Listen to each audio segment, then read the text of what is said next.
کرنے میں بہت خوشی ہو رہی ہے، اور مجھے آج یہ بڑا ایک جمعہ بھی ہے، ایک بڑا خوشائند دن ہے، کیونکہ آج ہم نے ابھی صبح ایک کانٹریکٹ سائن کیا قطر کے ساتھ، جس میں جو ہمارا پرانا کانٹریکٹ تھا اس میں اور اس میں اب ہر سال ہمیں $300 ملین کی بچت ہوگی، اور انشاءاللہ جو 10 سال اگلے 10 سال میں $3 ارب کی پاکستان کو بچت ہوگی، تو مجھے اس کی بڑی خوشی ہے۔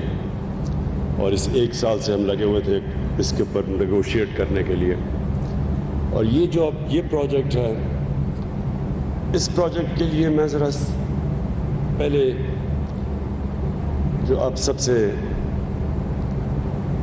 جو میں اپنے خیال آپ کے سامنے رکھنا چاہتا ہوں وہ یہ کہ دیکھیں، جب ملک پہ مشکل وقت آتا ہے تو مشکل وقت سے نکلنے کے لیے ایک ملک کو آؤٹ آف دا باکس سوچنا پڑتا ہے۔ آؤٹ آف دا باکس مطلب کہ وہ سوچ لے کے آئیں جو کہ وہی پرانی گھسی پٹی سوچ ہے، ہٹ کے ہو کچھ۔ اب ہمارا مسئلہ کیا ہے؟ ذرا میں اپنی، یا میری وزیر بھی سارے بیٹھے ہوئے ہیں، میری ہمارے ممبرز آف پارلیمنٹ بھی بیٹھے ہوئے ہیں، میں ذرا آپ کو سمجھانا چاہتا ہوں کہ اس وقت پاکستان کیا فیس کر رہا ہے۔ ہمارے پاس 2 بڑے پرابلمز ہیں، اور وہ لوگ کہتے ہیں جی پرانی باتیں نہ کرو، لیکن یہ ہمارے جو 10 سال جو ڈیکیڈ آف ڈارکنس جسے ہم کہتے ہیں، 10 اندھیرے سال، ان میں جو قرضے چڑھے ہوئے ہیں اور جس طرح کی اکانومی کی مس مینجمنٹ ہوئی، اسے ہوا کیا؟ 2 چیزیں۔ ایک ہمارا بہت بڑا فسکل ڈیفیسٹ، اور فسکل ڈیفیسٹ کی وجہ سے قرضے، اور دوسری طرف ہمارا کرنٹ اکاؤنٹ ڈیفیسٹ، مطلب یہ کہ ہمارے پاس جو ہماری امپورٹس اور ایکسپورٹس کے اندر اتنا بڑا خسارہ ہو گیا تھا کہ اس کے لیے باہر سے قرضے بھی لینے پڑے، فورن لونز، اور ہمارا جو فورن ایکسچینج ریزروز وہ بھی گر گئے۔ ان کے گرنے سے ہمارے روپے کے اوپر پریشر پڑا، اور روپے نے گرنا تھا، یعنی جب ڈالر کی کمی ہوگی تو ڈالر کی قیمت اوپر چلی جائے گی، روپیہ نیچے آ جائے گا، تو جب روپیہ نیچے آیا تو مہنگائی ہو گئی۔ تو یہ ہمیں وراثت میں ملے تھے۔ اب ان 2 مسئلوں سے ہم نے نکلنا کیسے ہے؟ سب سے پہلے اپنی آمدنی بڑھانی ہے، خرچے کم کر رہے ہیں، ہم نے کیے ہیں، لیکن جب تک آمدنی نہیں بڑھے گی ہم نہ اپنے خرچے میٹ کر سکتے ہیں، اور جو قرضوں کی قسطیں دینی ہیں نہ ہم وہ قرضوں کی قسطیں دے سکتے ہیں، کیونکہ ہر سال قرضوں کی قسطیں بڑھتی جا رہی ہیں۔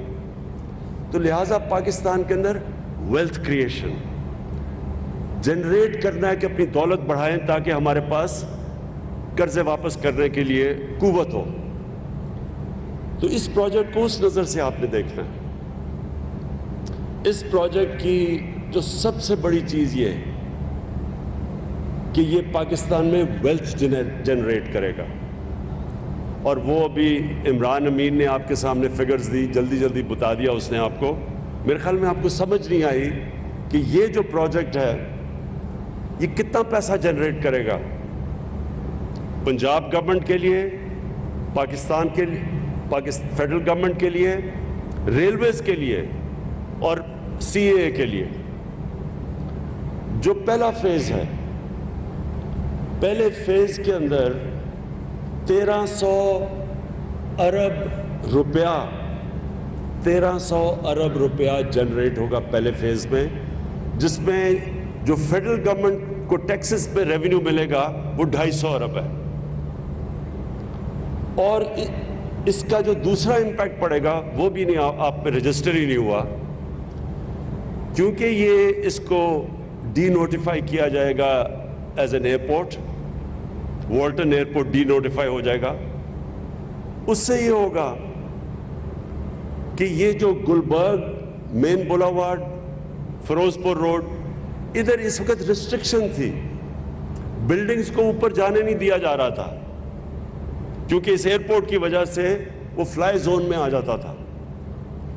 تو جب یہ ایئرپورٹ ڈی نوٹیفائی ہوگا تو یہ سارے علاقوں میں, اور یہ سینٹرز ہیں ہمارے, یہ کمرشل سینٹرز ہیں, مین بولاوارڈ, فیروز پور روڈ, سارا گلبرگ, یہ اکنامک ہب بن سکتا ہے کیونکہ یہ پھر اوپر جا سکیں گے. تو اس سے دو فائدے ہوں گے. ایک تو جو ہمارا اب جو لاہور ہے یہ جو پھیلتا جا رہا ہے, اس کو روکنے کے لیے تو ورٹیکل اوپر جانا پڑے گا, کیونکہ لاہور جب میں بڑا ہو رہا تھا تو لاہور تقریباً زمان پارک پہ ختم ہو جاتا. اس کے زمان پارک کی یہ سارا گلبرگ وغیرہ, یہ ہم ان کو دیہات سمجھتے تھے, کھیت کود تھے یہاں سارے. تو یہ اتنی تیزی سے پھیلا ہے کہ اس کے بہت وہ منفی اثرات آگے سامنے آ رہے ہیں. سب سے پہلے پانی کا, بہت بڑا پانی کا مسئلہ ہو گیا. وہ واٹر ٹیبل نیچے جا رہی ہے اور بھی تیزی سے نیچے جا رہی ہے. دوسرا, جو سارا لاہور کا سیوریج ہے وہ جا رہا ہے راوی کے اندر. جب راوی کا سیوریج کا مطلب کہ وہ سارا نیچے سندھ تک, اس سارے شہر کا سارا سیوریج نیچے جا رہا ہے, جو کہ پانی کو بھی خراب کرتا ہے. کئی لوگ تو دریا کا پانی پیتے ہیں نیچے. اور دوسرا واٹر ٹیبل بھی, وہ بھی کنٹامنیٹ ہو رہی ہے. اور جو راوی ہے وہ جب سردیاں آتی ہیں تو وہ جب سکڑتا ہے تو وہ بالکل ایک سیوریج کا نالا بن جاتا ہے. تو وہ ایک ایشو.